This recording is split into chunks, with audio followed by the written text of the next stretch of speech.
For better or worse, rapid change has become the norm in Beijing.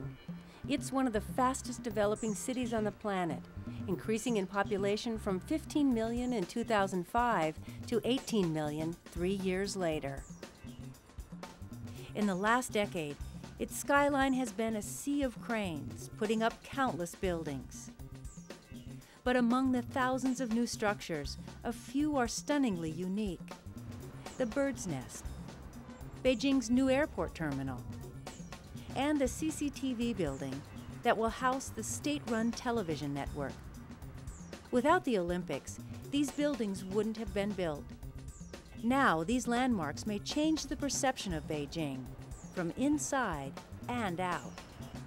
The best-known new structure, arguably the world's most famous stadium, the Bird's Nest.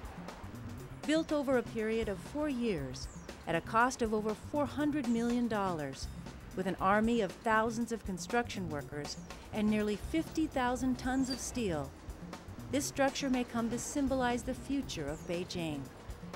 Before being awarded the Olympics, Beijing's architecture was a mix of old brick neighborhoods, utilitarian high-rise apartment buildings, and modern office buildings, few of which were distinctive.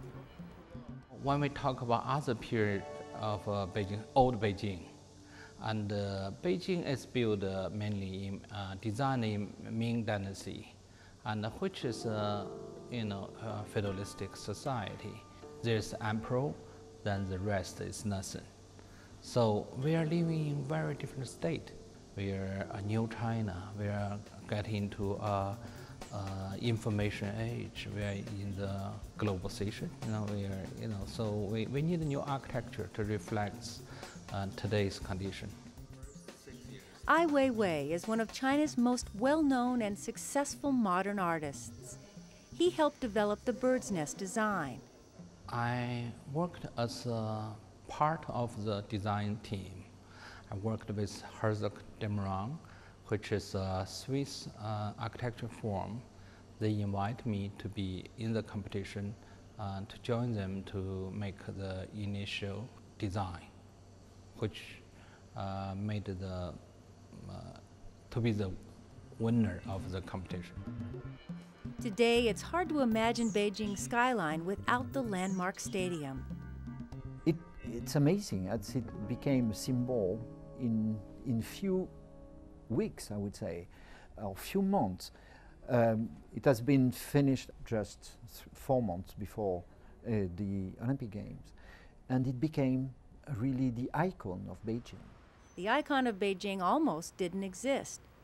During the design selection for the new stadium, getting the government bureaucracy to take such a bold architectural step was difficult. 中国的一个老领导他提出了反对的这个意见。他说这个建筑物跟中国的这个传统文化太不相符了，怎么能拿这个东西呢？放在北京中轴线这个国家体育场，我双手反对。这个原因就是在这个地方，既要考虑世界上一部分人对他那个欣赏的怎么样，还要考虑很多中国人对他的看法。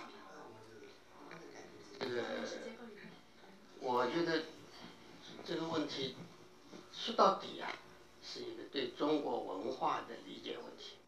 Do you understand why the design was controversial? Do you agree? I don't think the design is controversial. I think, of course, any design, if we call it a meaningful design, it always shaken the old society. There's always people who feel what belongs to them or what is their foundation being shaken. The design that once may have seemed controversial now seems to be embraced by most Beijingers. 非常喜欢，因为它是一个高科技的产品嘛。我想在全世界可能类似这样的、这么大的、这么庞大的、这么优秀的建筑还很少很少。有时候这个建筑我还是很喜欢的。I personally like the Bird Nest, the National Sports Stadium, the best. And also, I hosted the opening ceremony and the closing ceremony of the Olympic Games in that stadium and when you feel the ambience of people and that place, I think that very place was a symbol of the imagination, technology, and this openness of a country to the world.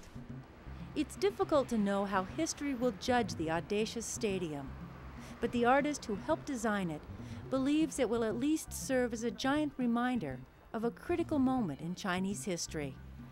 The building reflects the ambition and the ideology of this time. China opened up its door. It tried to introduce a new idea, encourage people to do something which can be ambitious and to carry the meaning which is bigger than life. And at the same time, to make example like this, it would influence generations of people. The young children, they grow up in the city, they would have a chance to see something great. Decades before the Olympics, during Mao's era, Chinese architecture was valued for its functionality alone, departing from the intricate designs of old China. Now the country is referred to as an architectural playground, experimenting with new designs and inviting international architects.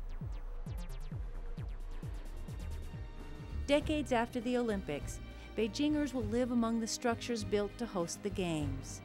The buildings will impact the way people think about their city and themselves.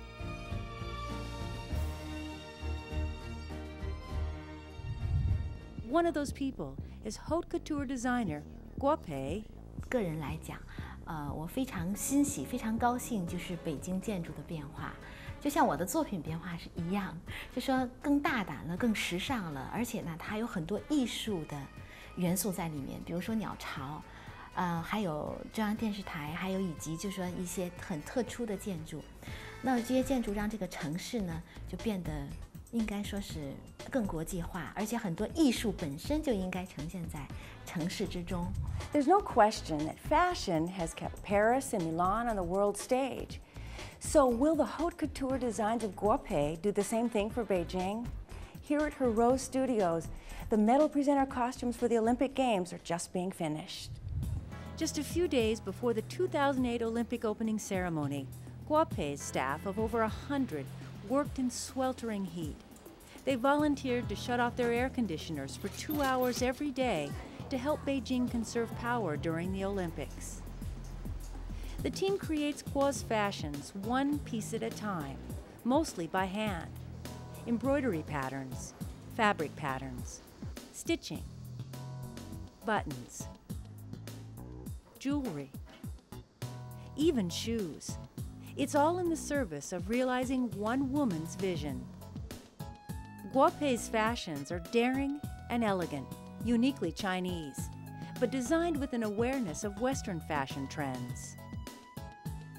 She's designed fashion for Chinese celebrities such as Zhang Ziyi, star of Crouching Tiger, Hidden Dragon.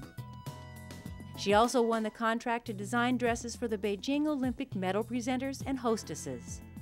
为奥运会设计颁奖礼服，它是一个很广泛的一个召集，就是希望所有的设计师，甚至是服装设计爱好者，都要积极参与，参与这个奥运的颁奖礼仪设计。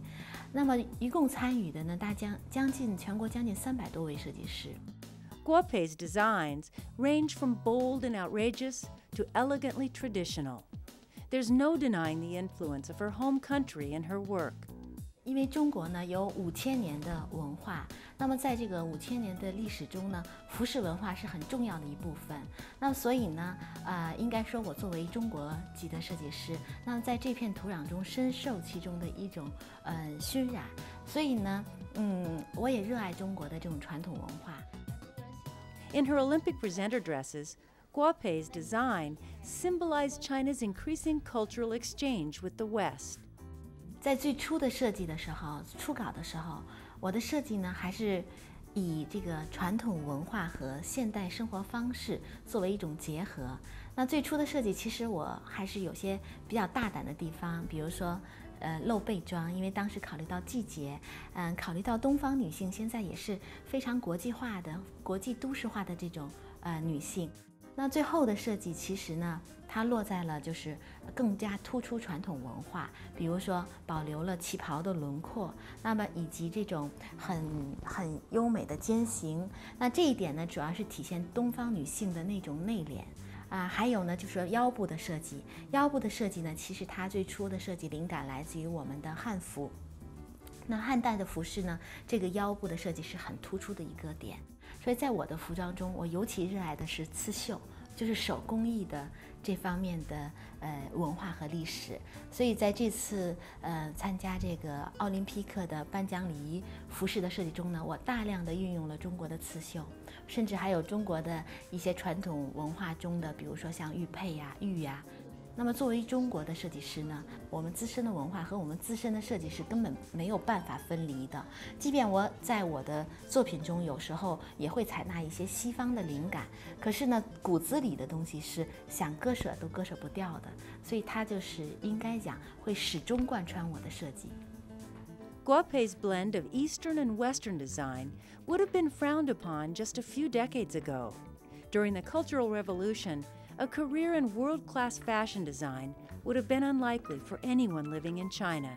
在20年以前，那可以说是我们那个时候时尚非常落后，街头呢出现了很多人穿着一样的衣服。那个时候我也刚刚学这个服装设计，所以我们的信息基本上根本不了解外部世界。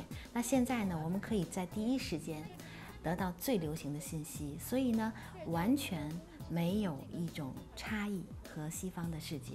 所以我觉得北京现在应该是说是一个国际接轨的城市，时尚也是这样。Many Chinese people believe the Olympics promoted an exchange of ideas, technology, and art between China and the world. Guopei believed fashion would also be impacted by the Games. 我觉得会带来一定的影响。首先，以前呢，很多外国人就是西方认为中国呢是一个服装加工大国。那么现在呢，其实不是这样的。那我想通过这次奥运礼服呢，能展现中国不光是一个加工能力很强的国家，我们有自己的设计，有我们的原创，而且我们还有很有历史的服饰文化。那这些呢，我相信会影响世界。其实现在很多西方的设计师也受着东方传统文化的这种魅力的吸引，在设计中呢融入了很多东方元素。